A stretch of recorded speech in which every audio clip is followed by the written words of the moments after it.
A tachometer, 40 years old. Salt haze across the glass. 3,200 printed on the dial. The needle stopping 300 short. The man at the helm has owned this boat for 11 years. He changes the oil early. He buys the filter the manual specifies instead of the cheaper one sitting beside it on the chandlery shelf.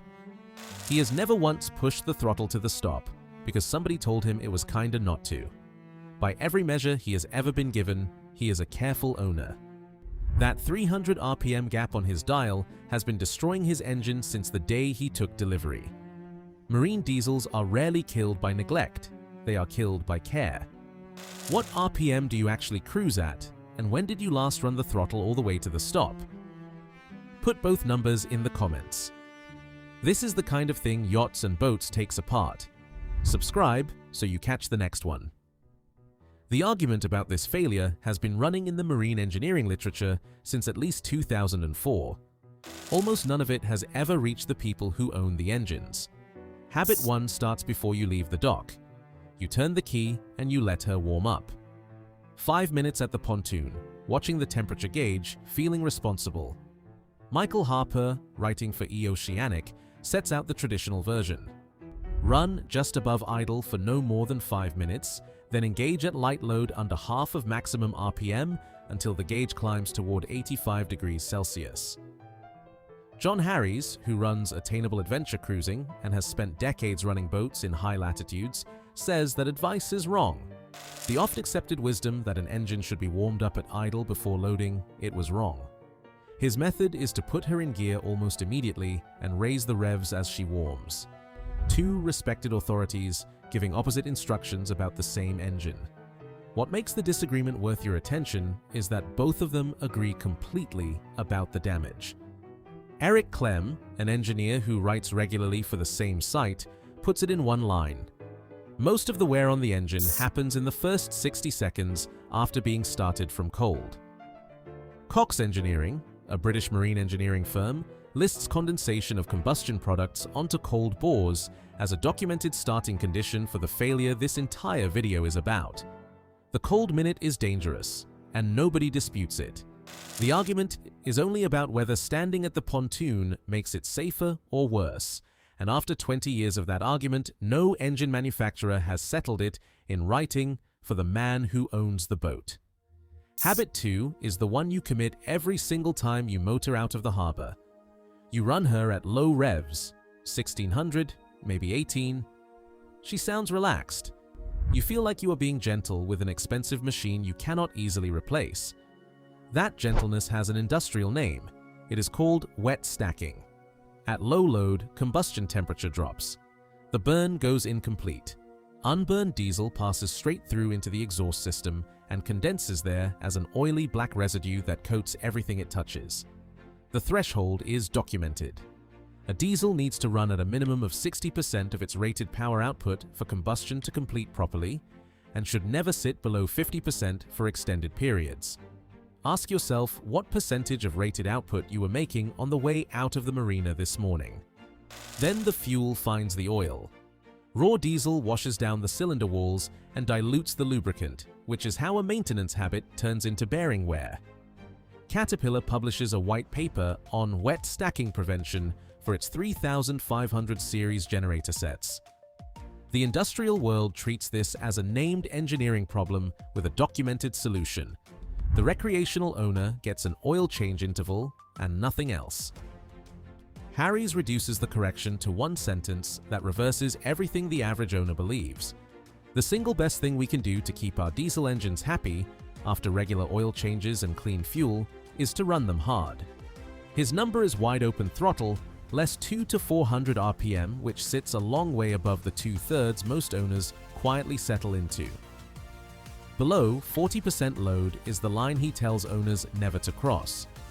There is a tell you can look for from the cockpit this weekend. A sheen on the water behind your exhaust, especially once she is warm, is unburned fuel you are pumping into the harbor. Everything so far is something you do and something you could stop doing tomorrow morning. Habit 3 is bolted to the end of your shaft and you have never once been able to feel it. Your propeller was chosen by somebody. A yard, a broker, a previous owner, possibly in a decade when you were at school. It has a diameter, a pitch, a blade count, and a blade area, and every one of those numbers decides how hard your engine has to work for the rest of its life. If that propeller has too much pitch, your engine cannot reach the RPM it was designed to reach. Steve D'Antonio writes for Professional BoatBuilder and has run boat yards and conducted professional pre-purchase sea trials for years.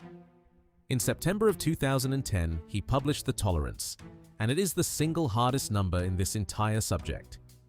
Loaded in cruising trim with roughly 75% fuel and water and your stores aboard, push the throttle to its stop. Your engine should turn within no less than 50 RPM of its rated wide-open throttle figure. 50 RPM, that is the whole margin. Now think about what a lug actually is. In a truck, lugging means high load at low revs, and every driver on Earth has the same escape from it. You change down a gear.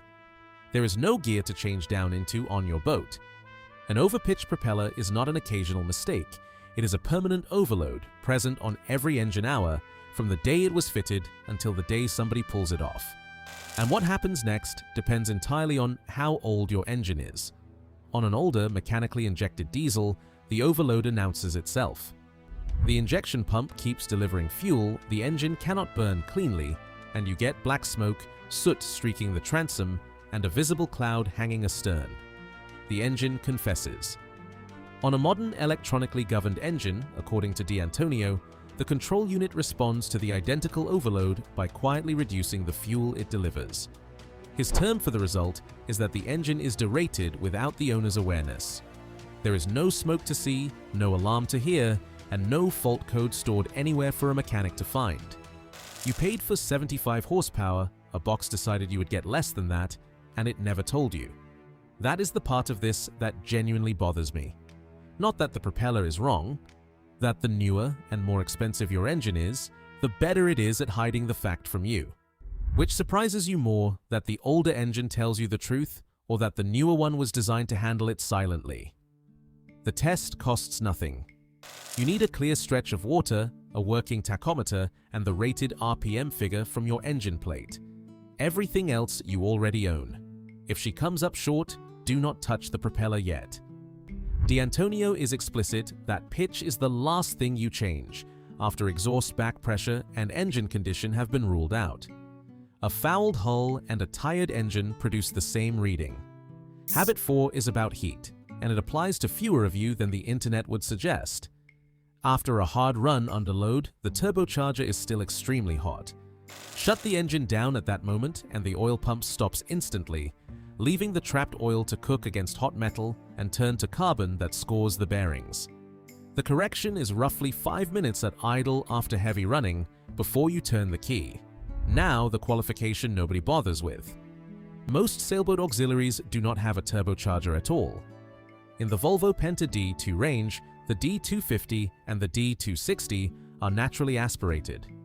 Only the D275 carries a turbocharger with a charge air cooler. The Yanmar GM and YM series have none either.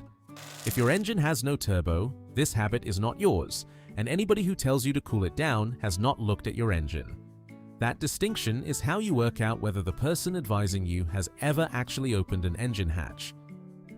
Habit 5 is the shape of most people's season. 20 minutes out to the mooring, 20 minutes back, and that is the whole pattern for 5 months. The trouble is that the engine never arrives anywhere. It gets warm, which feels like the same thing as being hot, and it is not. Harry's gives 2 numbers that settle it, and they are the most useful figures in this whole video. Your oil should reach 180 degrees Fahrenheit, and the exhaust gas should reach 450. Below those, the engine is running, but it is not working. He also warns that coolant temperature on its own is unreliable for judging this, which matters because coolant temperature is the only gauge most boats have. Harper's version of the same instruction is 4 words long. If you're not underway, turn off the engines. The soot does not stay inside the engine either. On a wet exhaust, it collects in the mixing elbow, the casting where cooling seawater is injected into the exhaust gas, and it builds there until the passage starts to close. Peter Nielsen, writing in Sail, puts the average replacement interval at 5 years or 700 hours and notes there is no hard rule behind that figure. Carbon and soot are what fill the gas side of that casting, and low load running is what makes them. When that elbow finally blocks, seawater has nowhere to go but backwards, towards cylinders that were never designed to meet it. Every habit so far happens while the boat is moving. The one that does the most damage happens on the quietest night of your season. You are at anchor, the sun has gone, the fridge has been pulling since morning, the plotter has been on all day, and the batteries are down. So you start the engine and let her run for an hour to put something back in. Cox Engineering lists the causes of this failure in order, and one of them is written in plain language that leaves no room to argue. Slow temperature increase, such as during battery charging. They name the exact activity. The mechanism is simple. A standard alternator draws a small fraction of what the engine is rated to produce. So the engine runs long enough and hot enough to accumulate wear and never gets near the load it needs to burn cleanly. It is the worst possible combination, and almost every cruising sailor does it at anchor. Cox also notes that raw water cooled engines are more susceptible than freshwater cooled ones, which puts most older boats in the higher risk group. The correction is free and it takes 10 seconds. Put her in gear against your mooring warps while she charges.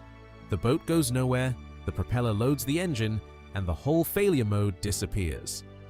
Cox summarized the entire principle in 11 words. An engine that is driving the boat will never suffer from either glazing or polishing. Habit 7 is not something you do. It is something you have never done. You have never run her flat out. Not once this season, probably not once last season, and for many owners not once since they bought the boat. The received practice among owners who run their boats hard is 1 hour in every 6 at or near full throttle. That figure comes from long-running owner discussion rather than any manufacturer's manual, and it should be weighed as exactly that, which raises the question sitting underneath all 7. Generator manufacturers publish minimum load figures. The industrial world documents this failure, engineers around it, and tells its customers the number. I could not find an equivalent published minimum load specification from a single recreational propulsion engine manufacturer. One of them comes close, in a place almost nobody reads. Yanmar's running in schedule for the 4JH5E hands the first 10 hours to moderate use, then asks for the full power range from 10 to 50 hours, with most of that time spent at 70% duty. That is a factory instruction to work a brand new engine hard, printed in the handbook that came aboard with the boat. Cox Engineering draws the boundary from the other direction. An engine with fewer than about 100 hours should never be run at light load for any extended period, which is precisely the treatment a proud new owner gives one. The knowledge exists. It was simply never routed to the man who bought the boat. And here is where all 7 habits arrive at the same place. The failure they cause has a name: bore glazing. Lacquer and varnish from oil and fuel fill the fine troughs machined into your cylinder walls. The rings stop sealing against them, and combustion gases start blowing past into the crankcase. Compression falls away. Power goes with it, and oil consumption starts climbing in a way no service interval explains. Now the part that changes how you should hear everything before it. You cannot fix this by running her harder afterwards. Cox Engineering states the cure in one sentence, and there is no gentler version of it available. The only real answer is to abrade the bores in a circumferential direction, using either honing stones or abrasive papers. That means the head comes off and the engine comes out of the boat. There is no additive, no decarbonizing spray, no long hot run that reverses it. Every correction in this video is free while the bores are clean, and worth nothing at all afterwards. And no gauge on your panel moves as you cross from one state to the other. Before you accept any of that, hear the other side. It comes from a manufacturer with a large fleet behind it.